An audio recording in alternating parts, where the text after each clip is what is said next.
Hello guys, welcome to Yeah. IMO. So MG வாங்க, welcome to the show.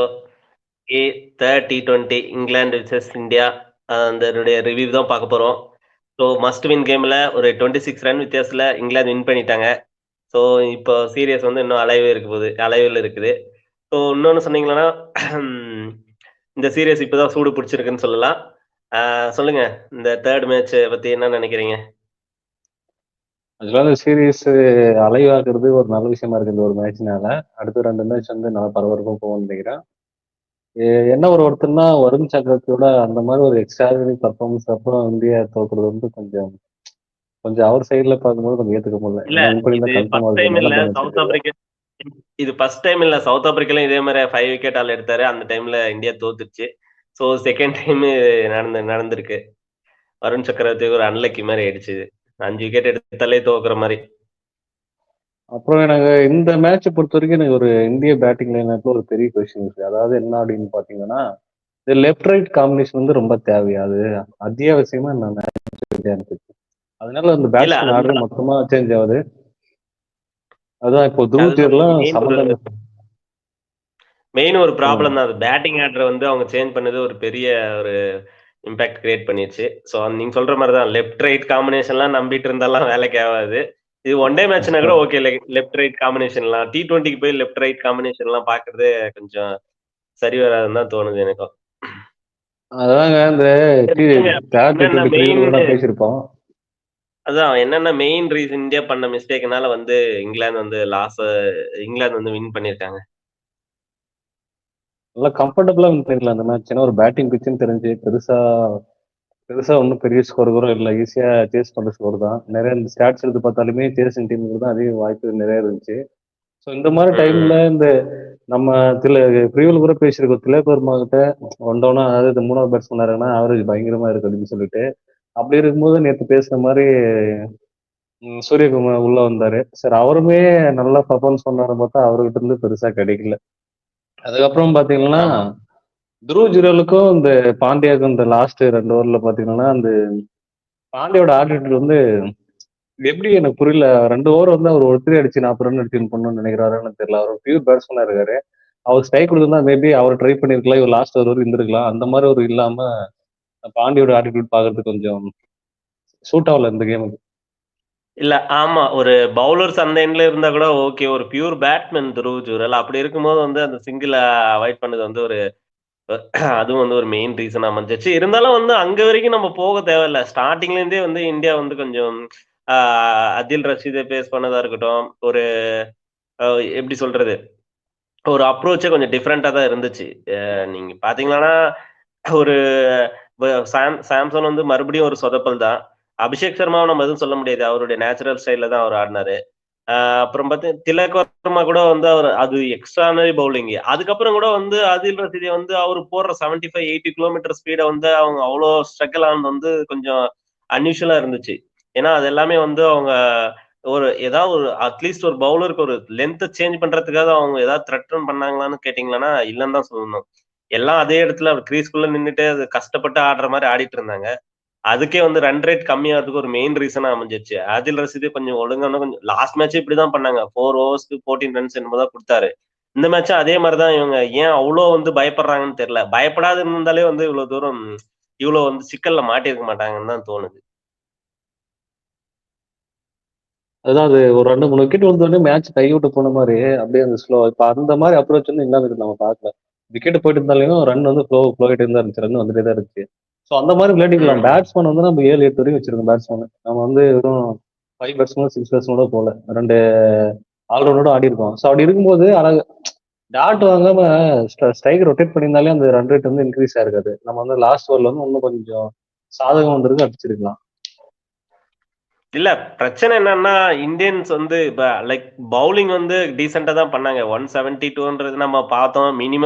Minimum ஸ்கோரே வந்து 170 தான் இருக்கும் ராஜ்கோட்லன்ற போது வந்து அது தெரிஞ்சு போச்சு கம்ப்ளீட் ஒரு பேட்டிங் பிச் தான். ஸோ 170 வந்து எந்த டீமா இருந்தாலும் வந்து 170 சேசிங்ல ராஜ்கோட்ல பண்ண முடியலன்னு சொன்னா அது வந்து கொஞ்சம் டிஃப்ரெண்டா தான் இருக்கும். இதுல என்ன மிஸ்டேக்னா ஒன்னு இந்தியன் பேட்டிங் சொதப்பினாலே வந்து இங்கிலாந்து பவுலிங் நல்லாவே போட்டாங்கன்னு தான் சொல்லணும். அப்புறம் பிகினிங்ல இருந்தே வந்து ஒரு கன்சிஸ்டன்ஸா வந்து அவங்க நல்ல ஒரு லைன் அண்ட் லென்த்ல போட்டு அந்த இந்தியன் பேட்ஸ்மேனுக்கு சான்ஸே கொடுக்கலன்னு தான் நான் சொல்லுவேன். ஸோ அதுதான் வந்து லாஸ்ட் மொமெண்ட்ல வந்து ரொம்ப ஷாட் அடிக்க வேண்டிய ஒரு சுச்சுவேஷனுக்கு வந்துடுச்சு. ஸோ ரன் ரேட் வந்து 15, 17 எல்லாம் போம்போது வந்து அது பாசிபிளே இல்லன்னு தோணுச்சு. அதோட இல்லாம எல்லாருக்குமே வந்து ஓவர் இருந்துச்சு. மார்க் வுட்டா இருக்கட்டும், இல்ல ஜோப்ரா ஆர்ச்சரா இருக்கட்டும், எல்லாருக்குமே 2 ஓவர், 1 ஓவர் இருந்துச்சு. அது வந்து ஸோ தெரிஞ்சு போச்சு. ஹார்திக் பாண்டியா அவுட் ஆன உடனே இது வேலைக்கு ஆவாது அப்டின்ட்டு. இல்ல அதான் நல்ல ஒரு பிளானா இருந்துச்சு. ஆக்சுவலா பாத்தீங்கன்னா, சஞ்சு சாம்சனுக்கு வித்து தரல. அவர் வித்து குடுத்தா தான் மேக்ஸிமம் ஒரு ஸ்கோர்லாம் வித்துல அந்த மாரி ஒரு வித்து குடுக்காம பாடி டூ பாடி போட்டிருந்தாங்க. அவரு எடுத்த பிளானும் சரி, அதுக்கப்புறம் வந்த பவுலர்ஸும் சரி, நீட்டா நீட்டா பெர்ஃபார்மன்ஸ் பண்ணாங்க. ஃபீல்டிங்கும் வந்து செம்மையா இருந்துச்சு. ஏன்னா, ஒரு இங்கிலாந்து கிட்ட இருந்து ஒரு எக்ஸ்ட்ரார்டினரி ஃபீல்டிங் பார்க்க முடிஞ்சுச்சு. ஏன்னா, ஜோஃப்ரா ஆர்ச்சர் புடிச்ச கேட்சும் சரி, அப்புறம் இந்த 4 லைன்ல வந்து பென் டெக்கெட் ஒரு ஒரு 4 வந்து தடுப்பாரு. ஸோ அந்த மாரி ஃபீல்டிங் இருக்கும்போது, கண்டிப்பா அது ஒரு வின்னிங்க்கான டீமா தான் பார்க்குறேன் நான். இங்கிலாந்தோட பெர்ஃபார்மன்ஸ்.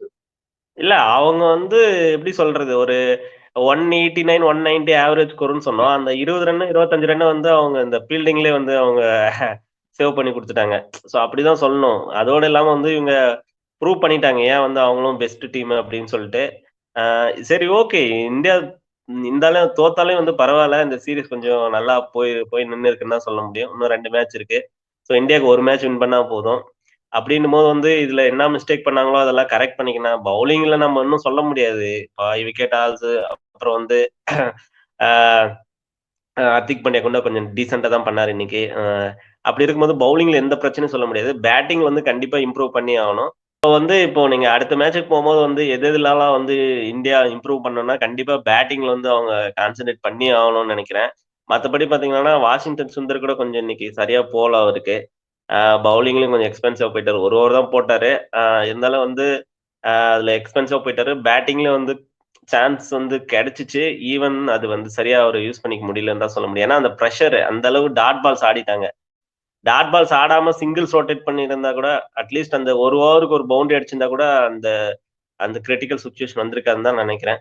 சொல்லுங்க அடுத்த மேட்ச்க்கு வந்து இந்தியா என்ன சரி பண்ணணும்? ஏதாவது சேஞ்சஸ் கொண்டு வந்தா தான் இதுல வந்து பேட்டிங்ல சரி பண்ண முடியும்னு நெனைக்கிறீங்களா? இல்ல சேம் 11ஓட போனாலே சரியாகும்னு நெனைக்கிறீங்களா? இல்ல எனக்கு தெரிஞ்சு பவுலிங்லயே கூட இன்னும் கொஞ்சம் கான்சன்ட்ரேஷன் பண்ணலாம். இப்போ ஓகே நம்ம வந்து ஸ்பின் வச்சுட்டு அட்டாக் பண்ற போறோம்னு அவங்க ஆல்ரெடி ப்ரிடிக்ட் பண்றாங்க இங்கிலாந்து. ஸோ அது வந்து ஏதாவது ஒரு கேம் பிளானோட வந்து இந்த மாதிரி அடி ஏதாவது ஒரு கேம் பிளானோட இருந்துச்சுன்னா நம்ம ஒருவேளை ஸ்பின் ஃபெயிலியர் ஆச்சுன்னா நம்ம அங்கேயும் மேட்ச் வந்து கைவிட்டு போயிடும் ஒண்ணு. அப்புறம் வந்து பாத்தீங்கன்னா பேட்டிங்ல ஓப்பனிங் ஆர்டர் தான். அது சஞ்சு சாம்சன் ஃபெயிலியர் 3 மேட்சே பார்த்துட்டோம். மேபி வேற யாருக்காவது சான்ஸ் கொடுக்கறதுக்கு வாய்ப்பு இருக்கா இல்லைன்னு தெரியல. நீங்க துருவ் மேல நம்பிக்கை இல்லைன்னா அவர் வெளியே கூட உட்கார வச்சிடலாம். பின்னாடி என்ன பேட்ஸ்மேன் இருக்காரு அம்பன் சிங் நம்பி வச்சு டீம் இருக்கிறீங்க. அவர் கூட்டு போயிட்டு 8வது இடத்துல பிளேஸ் பண்ணிருக்கீங்க பேட்டிங் ஆர்டர்ல. இதெல்லாம் எந்த விதத்துல டீம் வந்து வின்னுக்கு கூட்டு போகும்னு தெரியல எனக்கு. இந்த மாதிரி சின்ன சின்ன சேஞ்சஸ் பண்ணாதான் அடுத்த மேட்ச் வின் பண்றதுக்கு வாய்ப்பு இருக்கு. இல்ல, இல்ல. வந்து ஒரு லாஸ் ஆவுறது நார்மல் தான். அப்படி ஆனா தான் வந்து அவங்களுக்கு என்ன மிஸ்டேக் இருக்குன்னு சொல்லிட்டு அத ரெக்டிஃபை பண்ண முடியும். ஆ அப்புறம் பார்த்தீங்கன்னா, ஹர்ஷ்தீப் சிங் ரெஸ்ட்ன்னு சொன்னாங்க. அவரு என்ன இன்னொன்னு என்னன்னா, எனக்கு அவங்க பேட்டிங்ல வந்து அந்த பில் சால்ட் மேல ஒரு ஒரு பெரிய கொஸ்டின் இருக்கு. ஏன்டா இவ்ளோ பெரிய பேட்டிங் பிட்ச் அது இதுன்னு எவ்ளோ பில்டப் பண்றாங்க. அதிலயே வந்து நீ ஆட மாட்டேங்கிறன்னா, வேற எந்த பிட்ச்ல தான் நீ ஆடுவன்ற மாரி தான் இருக்குது.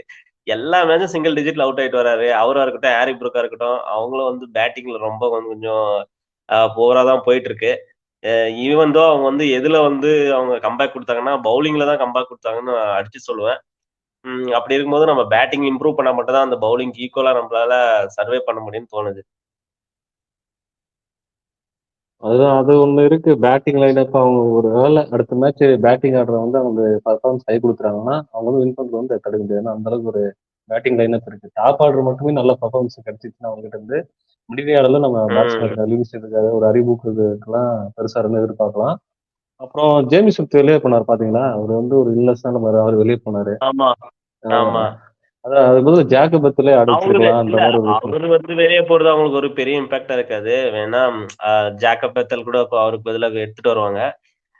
பட் அவரு இருந்தும் ஒரு இம்பாக்டும் கிரியேட் பண்ணல இந்த மேட்ச்ல. நல்லா தான் ஒரு ஒரு ஷாட் ஆடுனாரு. ஆனா அடுத்த பாலே வந்து விக்கெட்டு. அப்படிதான் இருக்குது வருண் சக்கரவர்த்தி ஸ்டோரி எல்லாமே. ஒரு பால் நீங்க 6 அடிச்சா அந்த அடுத்த 2, 3 பால்ல அவர் பால் அவுட் ஆகுற மாரி தான் போட்டுக்கிறாரு. ஸோ அது ஒண்ணும் அவ்ளோ பெரிய இம்பாக்ட் ஆகாது. அவங்களுக்கு மெயின் என்ன பார்த்தீங்கன்னா, டக்கட் வந்து சரியா ஆடாம இருந்தாரு. பட் அவரு ஃபார்முக்கு வந்துட்டாரு இந்த மேட்ச்சு. ஆனா சால்ட் தான் இன்னும் வந்து அதே தொடர்ந்துட்டு போயிட்டு இருக்குது அந்த கத. ஸோ அது அவரும் வந்துட்டாருன்னா, அவங்கள வந்து டாப் ஆர்டர்ஸ் ஒண்ணுமே சொல்ல முடியாது. ஏன்னா பட்லர் லாஸ்ட் 2 மேட்ச் எப்படி ஆடுனாரு அப்படின்னு சொல்லிட்டு நம்ம பார்த்தோம். அவங்களுக்கு வந்து இது ஒண்ணு தான் பிரச்சனை. ஃபில் சால்ட் மட்டும் தான் இப்போதைக்கு எனக்கு பிரச்சனையா தோணுது. மத்தபடி ஹாரி ப்ரூக் இவங்கலாம் வந்து கச்சா முச்சான்னு அடிக்கிறவங்க தான். அது வந்து அவங்களுக்கு ஒண்ணும் பெருசா இருக்காது. லிவிங்ஸ்டனும் வந்துட்டாரு ஃபார்முக்கு. 4 6 அடிக்கிறாரு. ஒண்ணும் அவங்களுக்கு மிடில் ஆர்டர்ஸு அப்புறம் டாப் ஆர்டர்ஸும் கொஞ்சம் கை குடுத்தாங்களானே அவங்க வந்து டீசென்ட்டா ஸ்கோர் அடிச்சுருவாங்கன்னு எனக்கு தோணுது. இன்னைக்கு பார்த்தீங்கன்னா, டாப் பெர்ஃபார்மர்ன்னு எடுத்துக்கிட்டோம்னா, நம்ம வருண் சக்கரவர்த்தி 5 விக்கெட் எடுத்தாரு. நம்மளே பிரெடிக்ட் பண்ணியிருந்தோம். அவரு தான் மேன் ஆஃப் த மேட்ச் வாங்க போறாருன்ட்டு. அதே மாரி தான் அவர் 5 விக்கெட் எடுத்தாரு. ஆனா அன்பார்ச்சுனேட்லி அவரு லூசிங் சைடு இருந்தாரு. ஆ மத்தபடி பார்த்தீங்கன்னா, லிவிங்ஸ்டன்னு, டக்கெட் இவங்க 2 பேருமே ஃபார்முக்கு வந்திருக்காங்க. அவங்களுக்கு ஒரு ஒரு பாசிட்டிவ் இது. அ இது பார்த்தீங்கன்னா, பவுலிங் சைடு பார்த்தீங்கன்னா, அவங்க வந்து ஜோப்ரா ஆர்ச்சர், மார்க் வுட் அவங்களுக்கு கை குடுக்குற மாரி 2 பேருமே இது பட்டன் காஸும் அதுக்கப்புறம் யாரு ஜேமி ஓவர்டன் 2 பேருமே வந்து அவங்களுக்கு ஈக்குவலா வந்து அவங்களுக்கு சப்போர்ட்டா நிக்கிறாங்க. அப்படின்னும்போது வந்து ஆதில் ரஷீத் அவரு வந்து ஒரே ஒரு ஸ்பின்னரு. அவரு வந்து நல்லாவே வந்து அதோட யூஸ் பண்ணிக்கிட்டு நல்ல ஒரு இம்பாக்ட் கிரியேட் பண்றாரு. மத்தபடி அவங்க பையன் சைடு இப்ப பேலன்ஸா தான் இருக்குதுன்னு தோணுது. இன்னொரு இந்த பேட்டிங் இவங்க 2 பேர் 3 பேர் மட்டும் சரியாயிட்டா போதும். அவங்க வந்து கண்டிப்பா பேலன்ஸ்டு டீமா தான் இருக்குது. இந்தியா வந்து கொஞ்சம் கண் அசந்தாங்கன்னா போட்டு தள்ளிட்டு போயிருவாங்கன்னுவாங்க. அது வந்து இப்ப இருக்கிற பிரச்சனை எல்லாம் சரி பண்ணிட்டு வந்தே ஆகணுன்ற ஒரு